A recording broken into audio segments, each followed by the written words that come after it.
In the early 1980s, Minneapolis and St. Paul were terrorized by a violent offender. Crime started sharing characteristics: all women, all wearing the color red, and all with one person wanting to work with police to catch the predator. Please don't talk, just listen. I'm sorry I killed that girl. The assailant himself. At that point, they knew they had a serial killer. A budding crime reporter at WCCO, Caroline Lowe, had an idea. I asked the police chief if I could put the audio of a phone call they had to their phone center. It was very distinctive, and I was sure that once the viewers heard it, they would know who it was. Another person was attacked, and actually she died. It was Kimberly Compton. 18-year-old Compton was stabbed and killed with an ice pick. Finally, I just stabbed somebody with an ice pick. I can't stop myself. I keep killing somebody. The tearful phone calls soon dubbed the attacker as the Weepy-Voiced killer.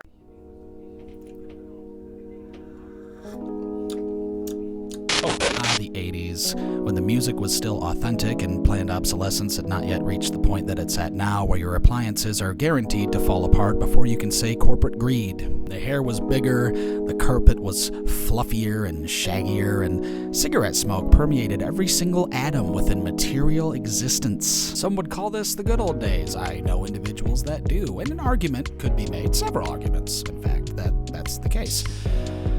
But the asbestos that lingered in the air wasn't the only danger that permeated society at that time, because this was also the time that many dubbed the golden age of serial killers. It was this time period that produced such household names as Richard Ramirez, the Night Stalker, Jeffrey Dahmer, and the Green River Killer. It was a simpler time. Some would say a better time to be alive. Unfortunately, it was also prime time for those who liked to dabble in unaliving, as the subject of today's episode of the Walk in the Dark show would certainly attest, if he could. And I don't simply speak to his availability, due to being not alive himself. I also mean that it would be nearly impossible to hear him if he were to attest to this fact over the high-pitched, whiny squealing that he would be attempting to speak to us through. Yes, because today we are covering the Weepy-Voiced killer. Oh no! But before we get into all of that, I would just like to say thank you for watching and welcome back to the Walk in the Dark show. I'm your host, Justin. Let's do a little thought exercise, if you please. Imagine you're among the boys in blue. You're putting your life on the line every single day to provide for your family, surviving on little more than instinct, the desire to protect, and a whole lot of caffeine.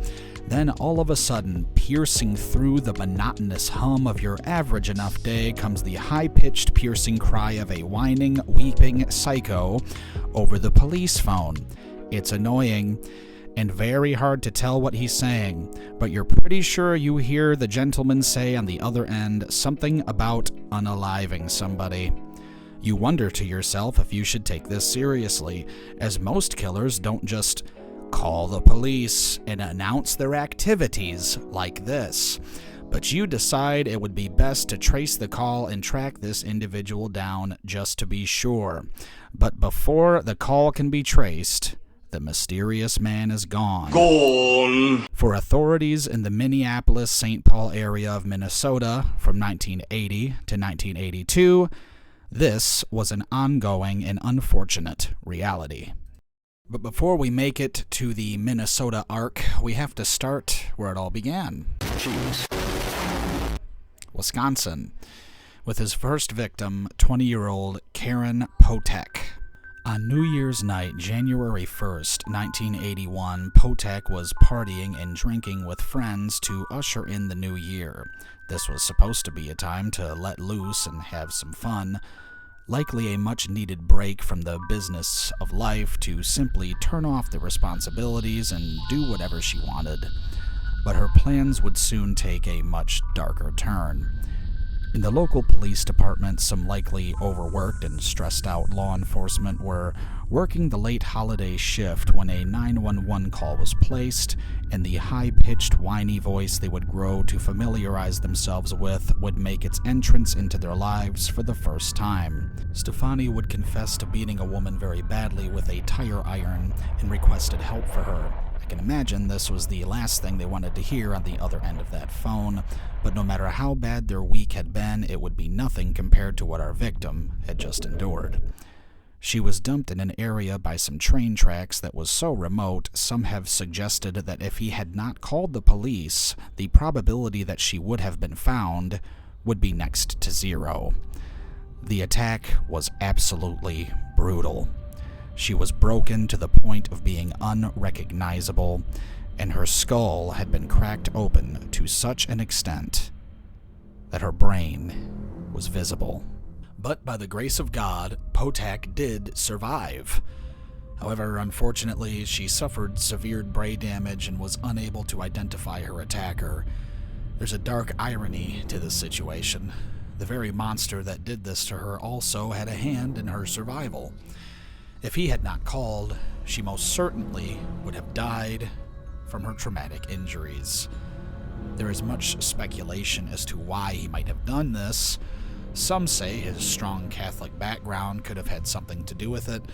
Perhaps he believed the teachings on confession applied to this situation, and if he confessed to the police what he had done, it would somehow wash away his sins. This is possible, of course, but confession is typically done with a priest.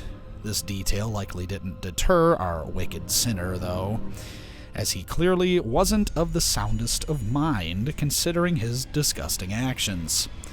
Others suggest this aspect of his MO was a little less theological and a little more standard for killers like Stephani. They offer that perhaps he simply called them out of a sick desire to challenge the police. He would often say things like, "Why won't you stop me?" But if he really wanted to be stopped, he could have simply turned himself in or waited at the scene after making the calls. So instead of an emotional plea, it could have been a challenge. Still, others suggest he was displaying true remorse. He sounds like he is weeping profusely, and his whininess could lead one to believe that this is true.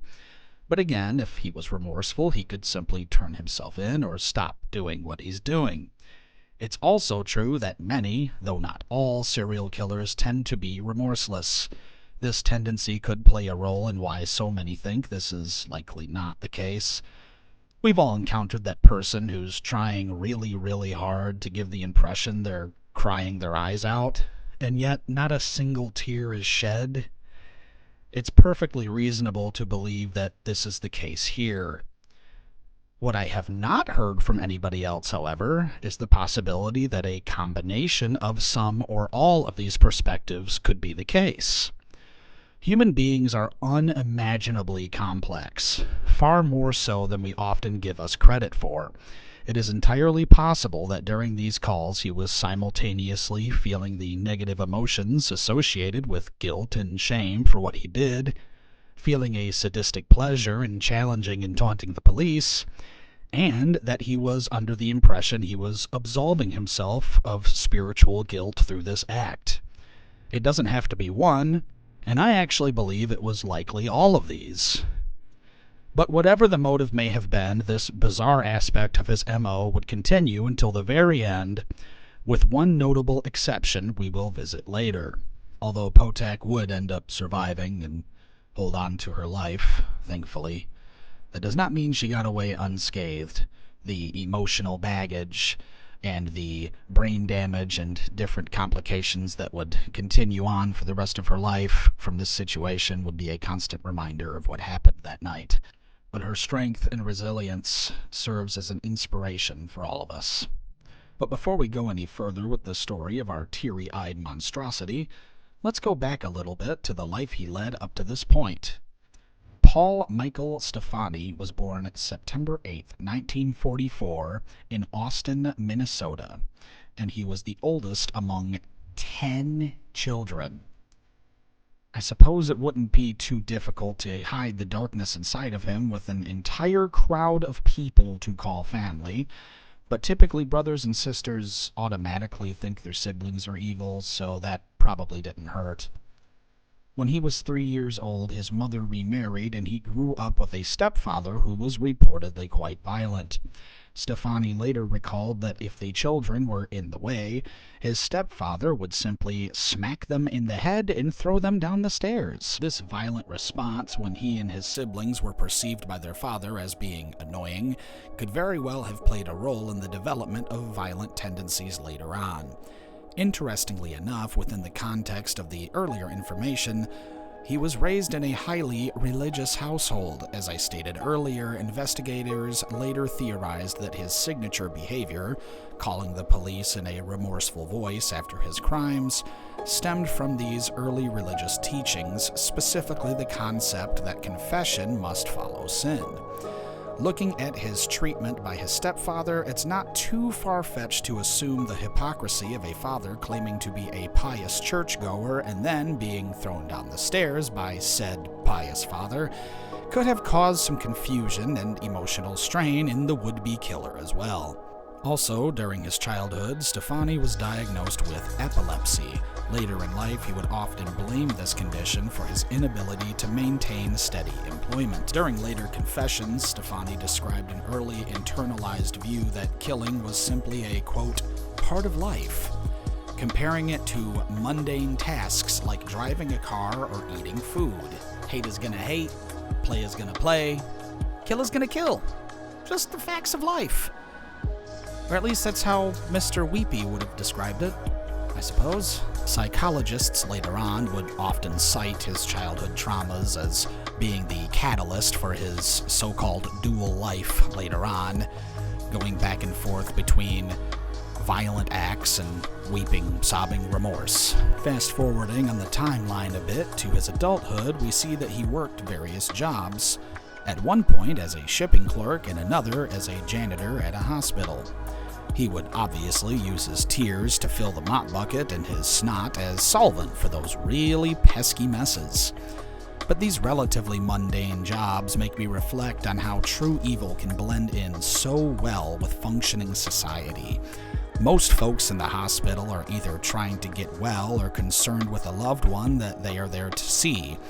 So mentally occupied that even the most intuitive and discerning among us would likely never know that burning within the heart of the man working down the hall is a seething, insatiable bloodlust. I suspect Mr. Weepy would think about this too, and as his lips began to quiver and his chin began to shake, he would run out to the car, arms a-flailing, crying out, "Nobody understands me. I'm sorry, boss. I just need a second.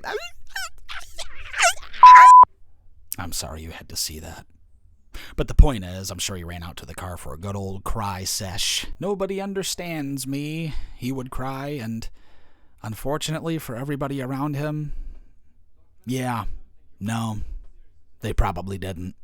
One person that certainly didn't understand him was his wife. And yes, he would actually get married. The woman's name was Beverly Linder, and they would have a daughter together. However, I suspect Beverly got wise to the demons inside her husband because she would end up leaving him.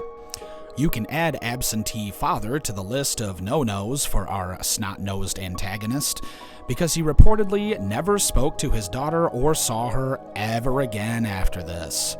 This was bad on his part, but probably better for her in the long run. But back to the timeline at hand, the killer would waste little time in finding more victims. About 6 months later, on June 3rd, 1981, Kimberly Compton would meet a horrific end, having been stabbed 61 times with an ice pick. She had just moved to Minneapolis the day of her death. Kathleen Greening was his next victim, and this murder was unique in that it deviated from his normal MO. He did not report his killing to the police. The method he used was drowning, as opposed to his more violent stabbing and beating preferences we see in the majority of his attacks. After this, his next victim was Barbara Simons on August 6, 1982. She was stabbed 40 times. But when Stephani found his last victim, Denise Williams, on August 21st, 1982, he likely did not know that, like his first victim, she would survive. And what he also likely didn't expect, she would be the catalyst to lead to his arrest. Denise was a sex worker, and the killer picked her up to partake in her professional services.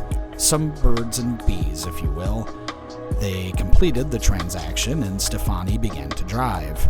But he did not count on the incredible intuition and survival instinct one must develop when engaging in this line of work. Because of this, she took note of the strange route he was bringing them down in order to bring her back to the city. Eventually, they arrived at a dead-end road, and it was at this point he stabbed Denise 15 times with a screwdriver. She attempted to play dead and reportedly said, "I'm dying." This attempt did not work, as Stephani is not a bear. She attempted to lay still, but he continued to assault her regardless. When this strategy did not work, she reached for a nearby bottle and cracked him over the head with it. Fantastic work. A man nearby heard her screams and saw Stephani try to continue attacking the woman. He wrestled with the killer for a bit until he finally fled the scene. But it gets better. Stephani, bleeding and with his poor weepy tail between his legs, calls the police once again, but this time, instead of reporting another success in his dark goals, he was calling for medical attention. Now he was the one hurt and bleeding, and he was about to get burned a whole lot worse. As you can imagine, when he called the police, they recognized his voice. Because of course they would, because his whole thing was killing people and then calling the police and telling them about it. How did he not know that would happen? I don't understand it, but for all of society's sake, I am very glad that he was so stupid. He would be called into the station and shown the murders he was being accused of. He would sternly say, "You're not pinning those on me," when looking at the murders he was being accused of. Now this was an interesting response, coming from Mr. Confession is Good for the Soul. But the confession game plays a little bit differently when you can't hide behind anonymity, I suppose. He would go to trial, and several people, including his ex-wife, of course, would confirm the voice in the phone calls was a match to the killer. But unfortunately, the voice match was not conclusive enough, likely due to the distortion caused by his crybaby antics. Due to this unfortunate turn of events, Stephani could only be convicted on 2 of his crimes, the murder of Simons and of the attempted murder of Williams. This was more than enough to put him away for a long time, but unfortunately there would be no closure for the rest of his victims. At least not yet. As fate would have it, this wretched creature would end up coming down with the melanoma, a deadly skin cancer, and it was terminal. Now would be the time for Stephani's Catholicism to really shine, and his time was running out to make those confessions. He wouldn't miss the opportunity. He would confess to the remaining crimes that had been left without closure. The Kim Compton, Barbara Simons, and Kathleen Greening cases would finally exchange the question mark on their files for a period. It was over. And, as previously stated, he was not even suspected in the drowning of Kathleen Greening, so this was a surprise out of left field for investigators. Paul Michael Stephani, the Weepy-Voiced killer, would finally pass away in prison due to his illness in 1998. He will not be missed. And if that seems mean or cruel to you, cry about it. Just stay off the phone if you do. Surprisingly, considering how unique this story was, I couldn't find nearly as much information on this one as I have for stories that we've covered in the past on this channel. Some have suggested that it just kind of fell by the wayside because of the timeline that this happened in, during the golden age of his ilk, as they were, working.